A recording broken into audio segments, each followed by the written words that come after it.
Acho que poucos vão discordar que James Cameron é hoje o principal diretor de filmes realmente espetaculares e de grande bilheteria. Talvez ele não seja o melhor contador de histórias, como por exemplo Quentin Tarantino, e nem o arquiteto de enredos mais intelectual, como Christopher Nolan, mas ele é, sem exagero algum, um homem que sempre soube criar um verdadeiro espetáculo visual. Ele é aquele que, mais de uma vez, revolucionou a produção cinematográfica, expandiu os limites do possível e fez a indústria correr atrás dele. Todo o cinema mainstream moderno, como conhecemos hoje, com suas qualidades inegáveis e vale ressaltar, com defeitos evidentes, tornou-se assim em grande parte graças a James Cameron. Ele é um homem que revolucionou o cinema mais de uma vez. Em 1989, ele dirigiu o filme O Segredo do Abismo, que foi um marco nas filmagens subaquáticas, e apresentou a primeira animação CGI fotorrealista. Em 1991, O Exterminador do Futuro 2, O Julgamento Final, mostrou ao mundo as possibilidades do CGI. Legendas por Dimitar Sow. O robô de metal líquido T-1000 foi o primeiro personagem totalmente computadorizado a interagir com atores reais de forma tão realista.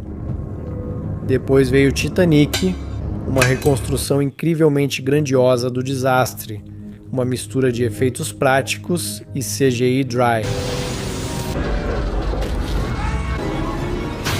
E, finalmente, Avatar, em 2009, levou as tecnologias de motion e performance capture a um nível em que o mundo virtual digital começou a parecer realidade. O próximo Avatar, O Caminho da Água, foi lançado após longos 13 anos, e 3 anos depois veio a terceira parte, Fogo e Cinzas. O visual e o detalhamento do mundo nesses filmes continuaram em um nível incrivelmente alto, mas muitos espectadores tiveram a sensação de que estavam assistindo ao mesmo filme. E considerando que Avatar 4 e Avatar 5 já estão planejados, alguns começaram a ter a impressão de que Cameron decidiu fazer o seu próprio Velozes e Furiosos. O mais importante é a família. Neste vídeo, vou analisar o que exatamente mudou em Avatar desde o lançamento do primeiro filme. Por que Fogo e Cinzas se tornou o principal filme do ano para uns, enquanto para outros é apenas mais uma porção de efeitos especiais genéricos? E qual é o principal problema de toda a série Avatar?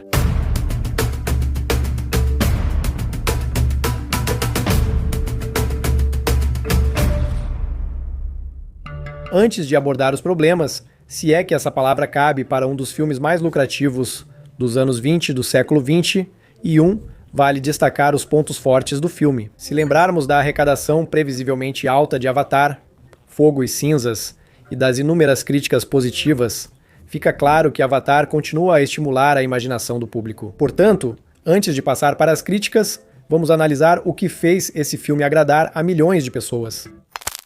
Qual foi a revolução do primeiro filme Avatar e por que seu efeito foi tão impressionante para o público e importante para toda a indústria cinematográfica? Vamos começar pelo lado técnico. Como já mencionei, James Cameron sempre trabalhou como um visionário. E em grande parte, esse efeito se sustentava na tecnologia. Ele pegava inovações, desenvolvia, levava até um estado funcional e mostrava exatamente como elas podiam ser usadas na tela. Em cada uma de suas novas criações, ele testava ideias, acumulava soluções técnicas e as usava como base para os projetos seguintes. Enquanto outros tentavam repetir o que já tinham visto e seguir a tendência, Cameron aparecia com mais um trabalho e mais uma vez ficava um passo à frente. Um bom exemplo é o seu filme O Segredo do Abismo, de 1989.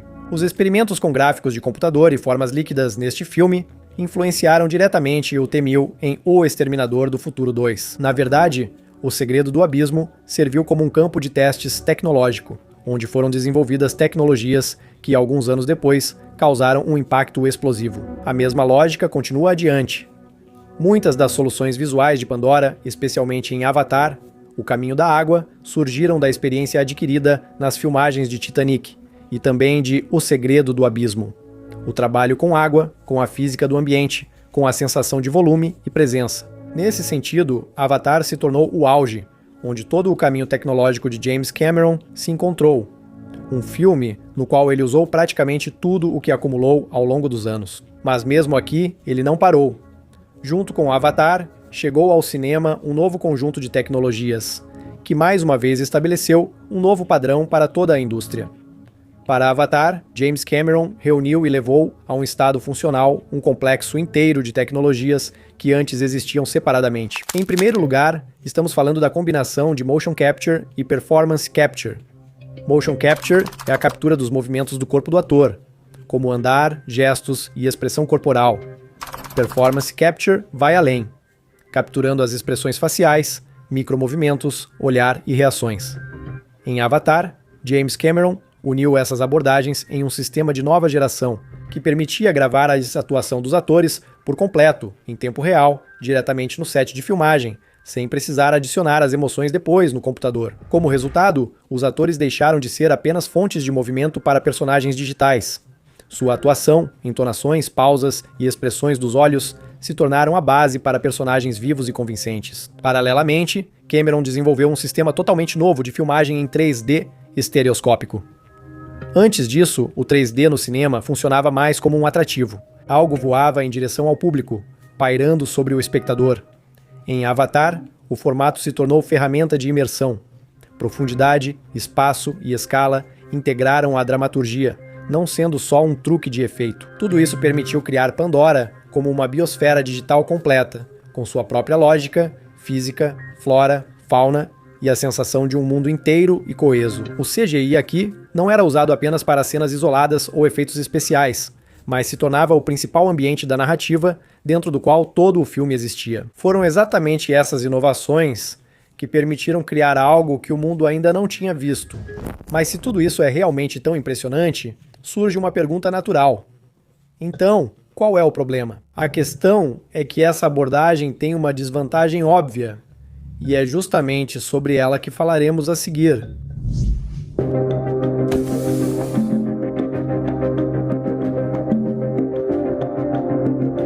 Então, qual é o problema do Avatar? O primeiro Avatar, que foi uma revolução, saiu em 2009 e a próxima parte só foi lançada 13 anos depois. Mudou algo radicalmente em termos técnicos na segunda parte em comparação com a primeira? Para ser sincero, não muito, pelo menos para o espectador. Basicamente, é o mesmo modelo estabelecido no primeiro filme.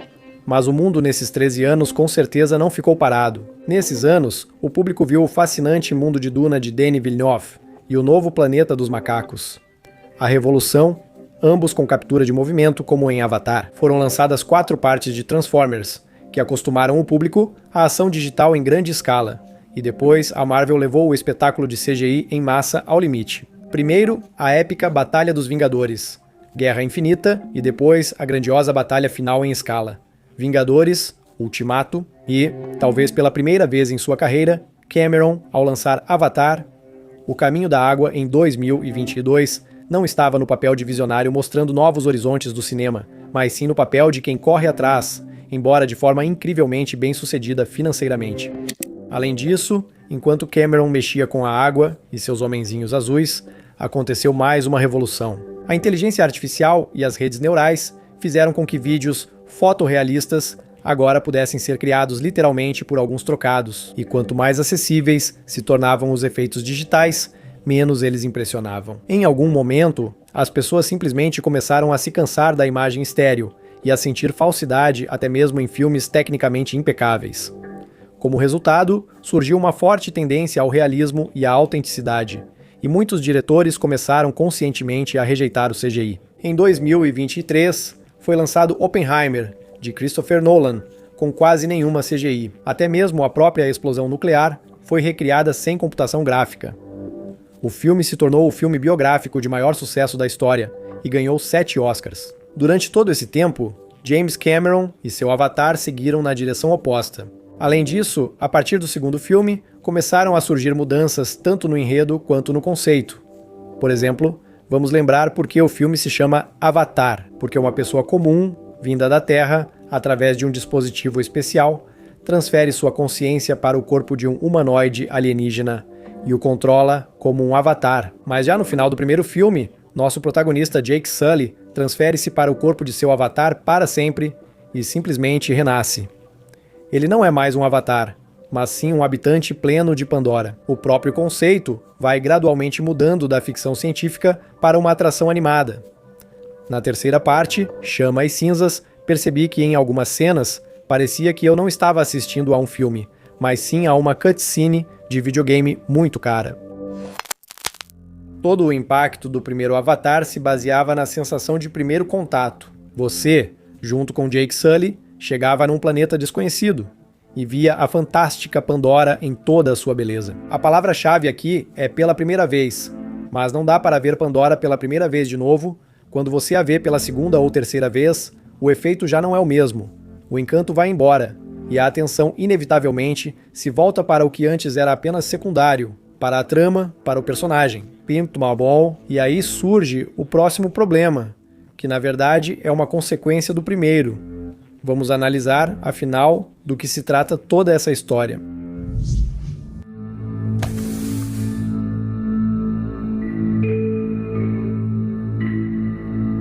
Está claro que o enredo de Avatar se baseia na colonização dos Estados Unidos no século XIX e na relação com os povos indígenas. Provavelmente vocês já viram e ouviram tudo isso, mas vamos relembrar rapidamente o contexto. No século XIX, os Estados Unidos eram um país jovem e em rápido desenvolvimento, que ocupava principalmente a parte leste do continente. Formalmente, o país tem fronteiras, mas na prática elas são bastante relativas e estão sempre mudando. Tudo mais a oeste pertence a outros países ou é considerado uma espécie de terra de ninguém. Mas há um problema. Nessas terras vivem há séculos povos indígenas, que consideram esse território como seu. Mas os colonos vindos da Europa e dos estados do leste não concordam com isso. A terra precisa ser dividida, registrada, construída, arada e, o mais importante, dela deve-se tirar proveito. A situação se agrava rapidamente quando encontram ouro nessas terras e começa a corrida do ouro. Os povos indígenas passam a atrapalhar esse movimento simplesmente pelo fato de existirem. Os indígenas são expulsos, fazem acordos com eles, que logo são quebrados. Começam os conflitos armados, o exército reprime a resistência, as tribos são empurradas para reservas, os bisões são exterminados para privar as tribos de sua fonte de alimento. James Cameron pega essa história conhecida por todos e simplesmente a transporta para o espaço. Os Na'vi aqui são um análogo direto dos povos indígenas da América do Norte. Os humanos chegam a Pandora como colonizadores. O planeta é visto não como o lar de alguém, mas como um território a ser conquistado, dividido e explorado. A superioridade tecnológica dá uma sensação de direito, se não moral, pelo menos pela força. No filme, há até um análogo do ouro. O Anobtanium é um mineral raro e extremamente valioso, cujos depósitos foram encontrados em Pandora. Anobtanium. Essa pedrinha cinza vale 20 milhões por quilo. É por isso. Mas o mais interessante é que Avatar tem paralelos não só com a história real dos Estados Unidos, mas também com filmes bem específicos.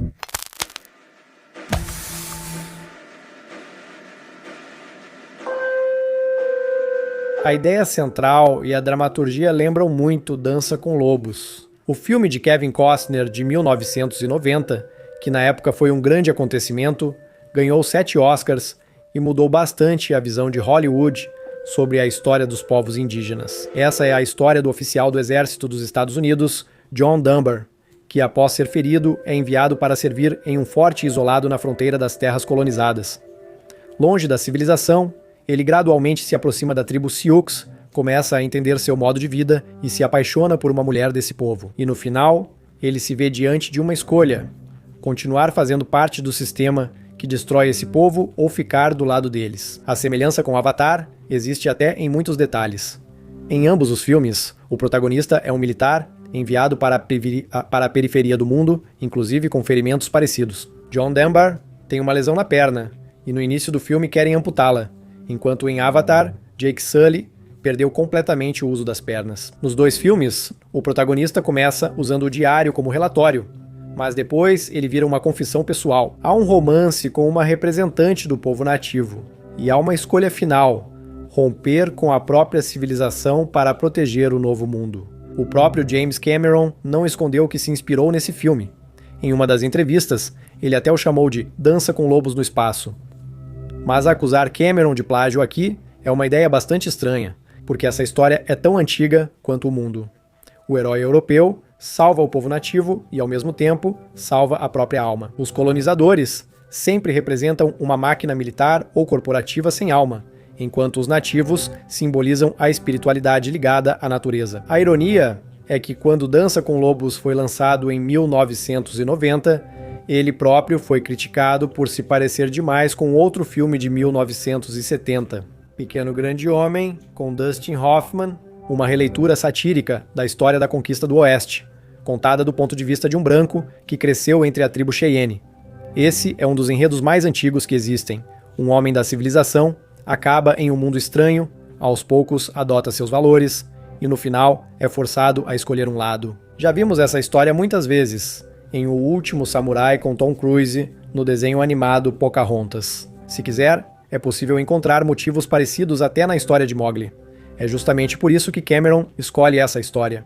Ela é intuitivamente compreendida por qualquer espectador, do estudante ao idoso. Mas se tudo funciona tão bem, surge uma pergunta lógica.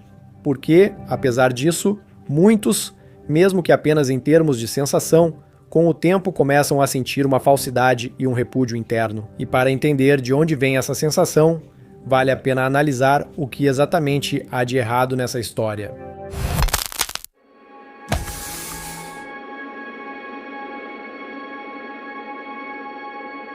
Um dos motivos centrais de Avatar é a ideia de um povo que vive em perfeito equilíbrio com a natureza, que tira da Terra exatamente o que precisa, sem prejudicar o ecossistema. Essa imagem se tornou uma espécie de clichê, praticamente em todos os lugares onde aparecem indígenas nos filmes. Eles carregam o estereótipo de serem espirituais, vivendo em harmonia com a natureza como filhos da floresta, com um ancião sábio ou um guerreiro nobre que vive corretamente, ao contrário da civilização corrompida.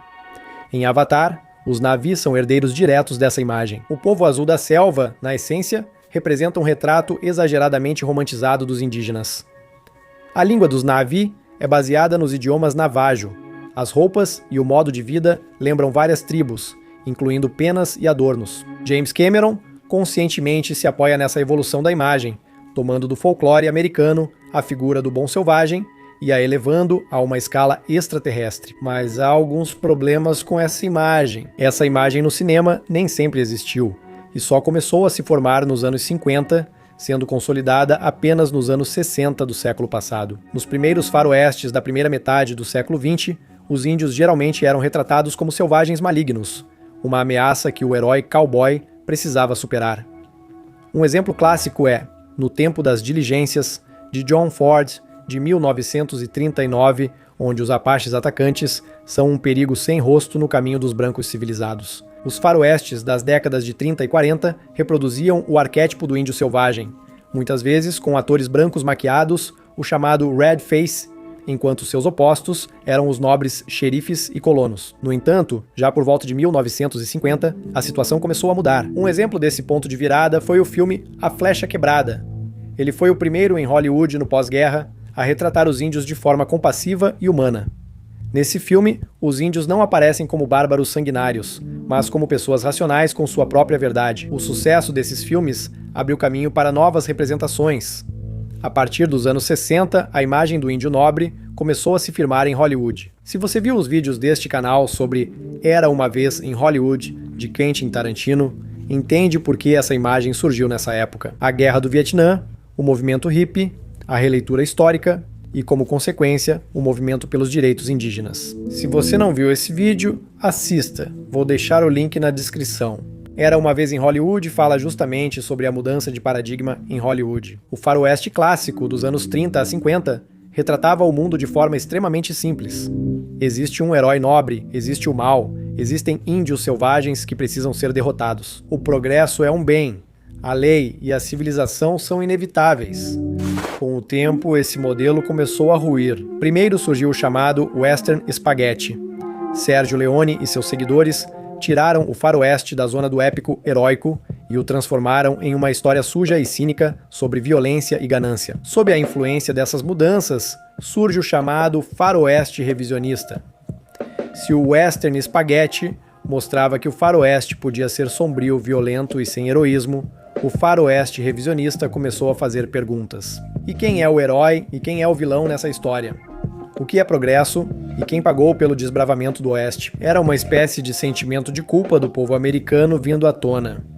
Os faroestes da onda revisionista mostravam os indígenas como vítimas de uma harmonia perdida e não como inimigos. O auge dessa tendência foi o filme Dança com Lobos, de 1990, onde a tribo Lakota é retratada como nobre e amigável, enquanto os soldados americanos aparecem como agressores cruéis. Em 40 anos, a imagem do nativo americano no cinema passou da demonização para a idealização. Nesse contexto, Avatar é um faroeste revisionista clássico em uma embalagem de ficção científica. Mas aí está o problema. A imagem do índio bondoso é um mito e uma simplificação tão grande quanto a antiga imagem do selvagem e bárbaro. Apenas em épocas diferentes, a sociedade americana precisava de explicações diferentes. Primeiro, um mito que justificava a conquista e a violência. Depois, um mito com sinal oposto, que buscava objetivos de redenção espiritual e de reinterpretação da própria história. Mas quem eram realmente os índios? As verdadeiras tribos indígenas americanas não eram elfos bondosos. Eles influenciavam ativamente o meio ambiente, às vezes mudando a paisagem e afetando a fauna. Muitos povos indígenas queimavam florestas e pradarias para fins econômicos. Nas florestas orientais da América do Norte, essas queimadas por pequenas comunidades influenciavam mais a vegetação do que o clima. Os indígenas influenciavam ativamente a natureza e não apenas viviam em harmonia com a floresta. Para eles, o fogo era uma ferramenta de manejo, usado para limpar áreas para a pastagem de bisões, facilitar a caça, estimular o crescimento de arbustos de frutas e outras finalidades. Os indígenas também influenciavam o mundo animal. Podemos citar como exemplo a caça em grupo. Algumas tribos praticavam a caça de bisões em batidas. Quando o rebanho era levado a um desfiladeiro, dezenas de carcaças ficavam espalhadas. A tribo não conseguia comer tudo. Parte era armazenada e outra se perdia. Arqueólogos descobrem locais com ossos de milhares de bisões descartados ali por séculos. Existe uma teoria segundo a qual os caçadores primitivos, ao povoarem a América, desempenharam um papel na extinção em massa da megafauna. Mastodontes, tigres dente de sabre, preguiças gigantes e outros. Muitos cientistas acreditam que a caça humana contribuiu para o desaparecimento de cerca de 72% dos grandes animais na América do Norte, ou seja, muito antes das reservas e da colonização, os próprios povos indígenas já poderiam ter alterado significativamente o ecossistema do continente. Isso, é claro, não foi uma destruição ecológica consciente, mas sim um efeito colateral da sobrevivência. Mas o fato é que as pessoas sempre impactaram a natureza do continente. Os maias na América Central desmataram tanto as florestas próximas para abrir campos que provavelmente agravaram a crise ecológica. No cinema, os indígenas sempre foram retratados com algum estereótipo, uma imagem clichê, compreensível para o grande público. Mas quem eram realmente os indígenas? Eram pessoas diferentes, tribos diferentes. Algumas praticavam costumes selvagens, mudavam a paisagem da terra e exterminavam animais. A ideia de viver em harmonia com a natureza é um mito simplificado demais. Mas vamos voltar ao nosso Avatar. O que acontece? Não bastasse o fato de Avatar tentar nos vender uma história velha e batida sobre indígenas, que já foi mostrada em centenas de filmes e séries. Acontece ainda que tudo isso não passa de um mito, existente apenas nas fantasias do cinema. Mas afinal, qual é o principal problema da continuação de Avatar? Claro, essa é apenas a minha opinião. Você pode perfeitamente discordar dela e escrever sobre isso nos comentários. Mas hoje, Avatar deixou de ser uma obra-prima técnica simplesmente porque os tempos mudaram. Em 2009, o primeiro filme realmente foi uma revelação. Ele se tornou uma revolução para sua geração e parecia uma história completa. Se a segunda e a terceira partes tivessem sido lançadas 1 ou 2 anos depois, a conversa seria totalmente diferente. Mas Avatar, o Caminho da Água apareceu 13 anos depois. 13 anos. Durante esse tempo, a indústria do cinema avançou muito e o público já viu quase de tudo.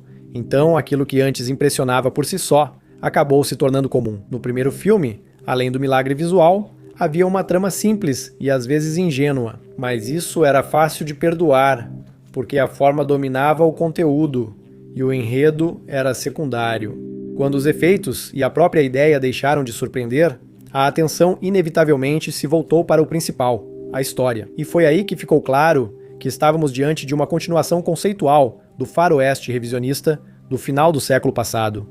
Um conjunto de arquétipos, clichês e mitos conhecidos que quase nada tem a ver com a realidade. Uma bela e gentil fábula, por assim dizer, sobre Smurfs no espaço. Claro, o cinema moderno muitas vezes funciona como um espetáculo, e não há nada de errado nisso. O problema surge quando, por trás desse espetáculo, não há nada além da forma. E às vezes é ainda pior, quando a base são ideias que há muito se transformaram em mitos e clichês convenientes. Esse é o tipo de filme que é agradável de assistir uma vez no cinema, mas não é o tipo de filme cujo significado será debatido décadas depois.